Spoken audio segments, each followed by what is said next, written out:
During our autumn break in 2014, staying in Britannia hotels near Coventry, we wanted to look at some more indoor visits in case the weather was poor. We discovered Blakesley Hall through a Birmingham Museums leaflet, and what a great place it was.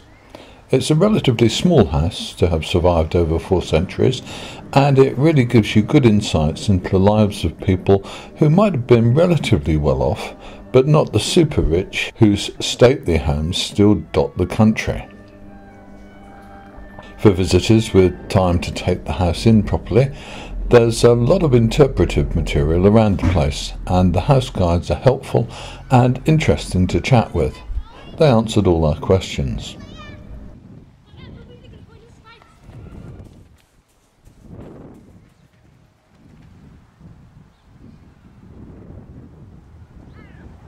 A couple of days later, we took in another historic house, this time just north of Birmingham, Aston Hall.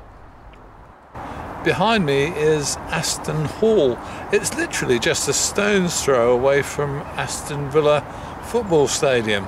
Amazing, but I guess this is the original top building in Aston, Birmingham, and it's the second one of our old houses that we've visited this holiday.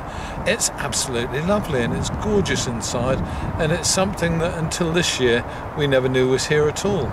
In the last couple of days we've visited 2 historic houses. They both show you a kind of different light on Birmingham than what we think of. We think of it, I guess, as another big city, big on football, big on manufacturing, as was, and I don't know quite what to make of it these days, but this brings a completely different view of the city to us.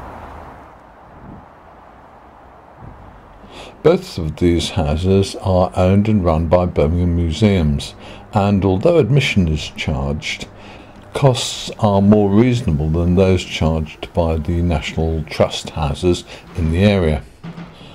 Both Blakesley and Aston Halls have an entry charge of £4 or £3 for concessions, and bearing in mind the operating costs and maintenance costs of buildings like these, this seems very reasonable to me.